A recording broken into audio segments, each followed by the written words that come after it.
Affairs correspondent at the iPaper. Great to have you with us this Sunday. Thank you. Let's kick off, shall we, with, I feel like we've been speaking about this front page of The Observer all weekend, so finally we can show it. And it's Keir Starmer. Regrets, I have a few, Matthew. It's a coup for this relaunched Observer, which is now owned by Tortoise. The substance of it is, and I heard this on the radio coming in, actually, someone rather nattily put it, that there's it's sort of Edith Piaf in reverse. Instead of je ne regrette rien, is I regret everything, or almost everything. Regrets, I have a few. And this is the article that came out actually online earlier in the week, where Keir Starmer gave an interview to his biographer, Tom Baldwin. And he says he regrets the island of strangers remark, which got him very negative headlines in some quarters, but from those who are more inclined towards Farage, I think, won him a few unexpected fans. He now says he regrets that. I think he's right to regret it. The problem is that he said it, and he said it so recently. And for a Prime Minister to say a keynote speech that I made a few weeks ago, I got it wrong, is kind of quite extraordinary. He also regrets that famous Rose Garden speech. Do you remember in late August of last year, after the riots, he stood there at a point when the national mood was not exactly optimistic and said, we're going to be even more pessimistic, or things are going to get worse before they get better. And he says here, we forgot that people wanted something to look forward to. There's an interesting comparison made that perhaps Labour were trying to ape what the David Cameron and George Osborne coalition were doing in 2010, when they said early on, things are worse than we thought they were. But people had only been sort of struggling for a year and a half by that stage with the financial crisis. When Labour came in, there was a sense that people had been struggling for a really long time. So they wanted hope. They were being told they were going to get change, and instead Starmer stood there and said, actually, things are going to get worse. And very quickly he said that Sue Gray wasn't the right person for the job, which I think is a remarkably candid thing to say about your own judgment.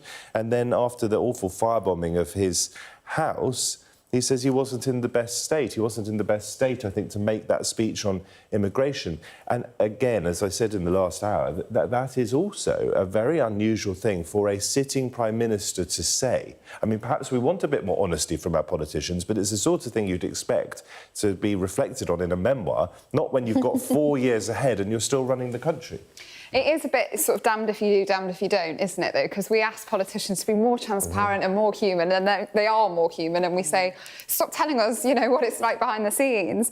It's a very candid, you know, set of comments that have been made here. I do wonder if the timing of this is almost an attempt to sort of humanise him, you know, after a really bruising few weeks politically, you know, to say, actually, I am just a human being, try my best to make decisions. Whether or not that will fly, I'm not sure, because I think people have got used to seeing repeated changes in policies and what some would argue as missteps. And I think that is hitting confidence. I mean, polling would suggest it's hitting confidence. You know, there was a poll this week saying that Reform, who were only born, you know, quite recently, would be the largest party in government. So there's someone quoted actually in this article, a former cabinet minister, who says that the approach that Keir Starmer is taking is palpably unsustainable. And I think that's really what he himself is acknowledging. So does this mark, do you think, a reset for the storytelling of Labour, the storytelling of who Keir Starmer is to voters? Because isn't that Morgan McSweeney's job right now? Well, exactly spot on. There was supposed already to have been a reset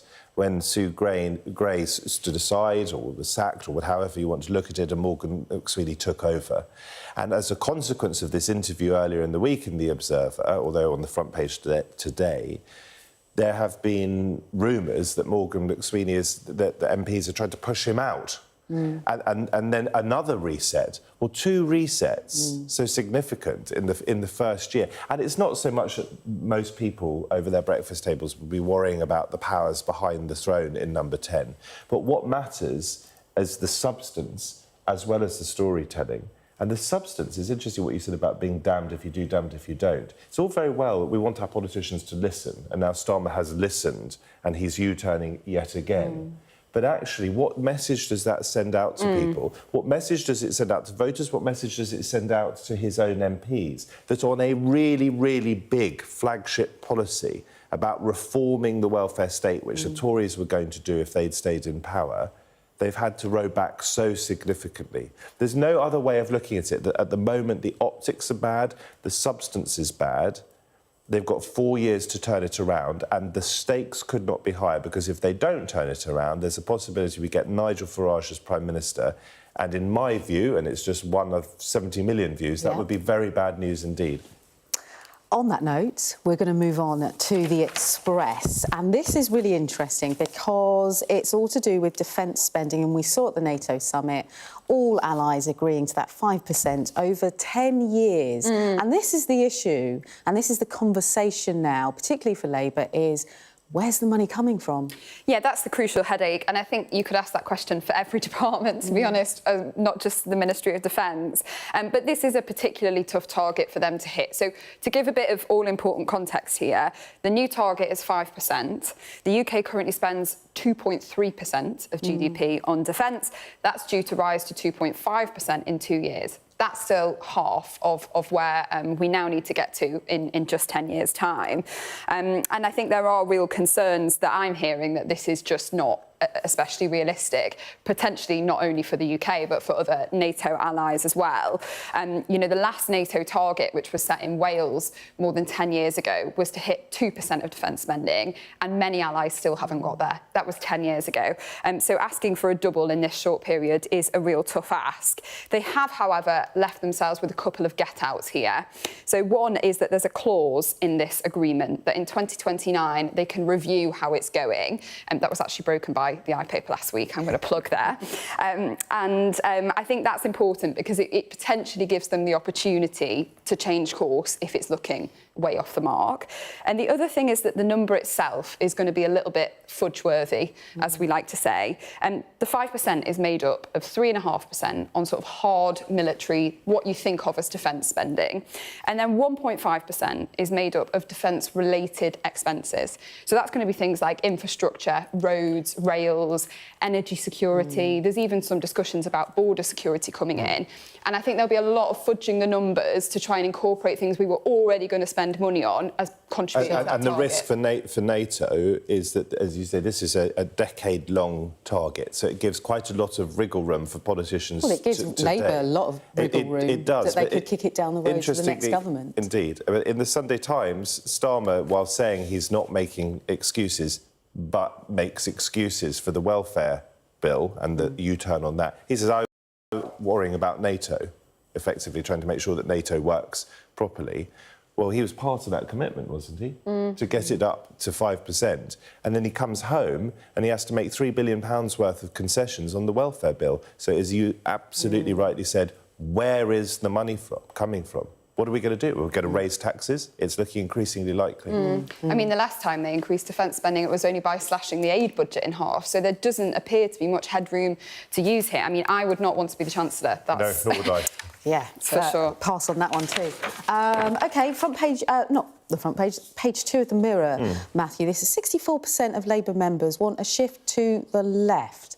Hang on a second, what's this all about then? This is fascinating because, to go back to that Starmer immigration speech, when he talked about the risk, he now regrets it, but the risk of us becoming a nation of strangers, that seemed to me and seemed to everyone to be attempting to out-reform reform, or at least to compete with reform on the right. And what this is telling us is that 2/3 of Labour members, if the polling is to be believed, actually want Labour to shift to the left. Now, we can have a long conversation, much longer than we have time for now, about what does the left mean anymore? What does the right mean? Because there are some issues, and Nigel Farage is exploiting this, where people might have a set of views that are traditionally left-wing, but also have some views that are on the right, so he can cherry-pick. But the interesting thing here is, what does Starmer do? Because he's vulnerable to the left, but he's also vulnerable to the right. You can't please everyone in politics, but I think this goes back to the very first story about who is Keir Starmer. Who's pulling the strings at number 10? Some may argue that's Morgan McSweeney. He says no. Starmer says no. So he says no, but he's a backroom staff, isn't he? But he's the one that tests the water with how Starmer appeals to the public. But the key question here is, in order to win... we should all be most worried about policy rather than who wins, you know, what the party politics of it. But the political element of it for Labour and Starmer over the next 4 years is, do they try and compete with Farage, or do they actually become more of a left-leaning party and have the courage of what one assumes is their convictions. But part of the problem, as we've been discussing with Starmer, is we're not convinced that he has convictions. Tony Blair actually warns of this in the Observer article that we were just talking about. He's told the Observer that chasing reform on immigration, on welfare, is just not going to work. That, as you say, you can't out-reform reform. And it sounds like, as you say, if this is to be believed, Labour members are calling out here for an alternative vision rather than all chasing the same policy and who can sell it the best. Actually, is there a different path that you can offer which makes you, a more sort of distinguishable option? And actually, to keep Farage out, if that is one of the main aims in 4 years' time, Labour are going to have to be able to win, I think. Some votes that have leaked to the Greens,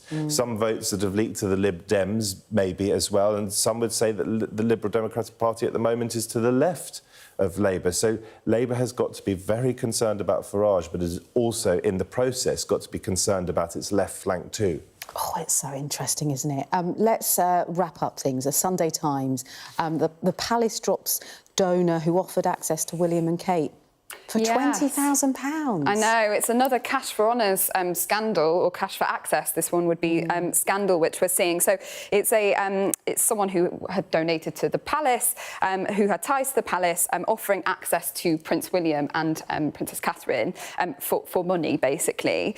So they're saying here, they're reporting in the Sunday Times, that for £6,000 donation to this individual's foundation, you could get a ticket to the Royal Charity Polo Cup. And if you were willing to stump up £20,000, you would get what this donor is selling as full access to a private audience with Will and Kate.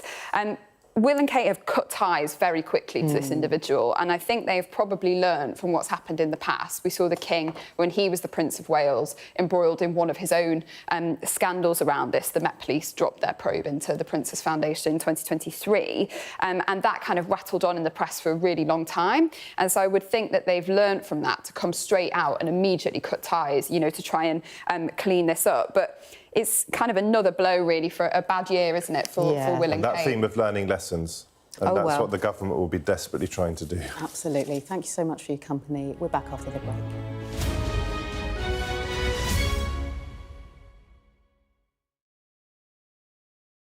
Our app gives you the very best of Sky News wherever you are. Breaking news, videos and analysis. Evidence of the crisis. Podcasts, watching us live. Live here from Washington. Wherever you get your podcast. All in one place. And all at just the touch of a screen. The Sky News app. Get the full story first.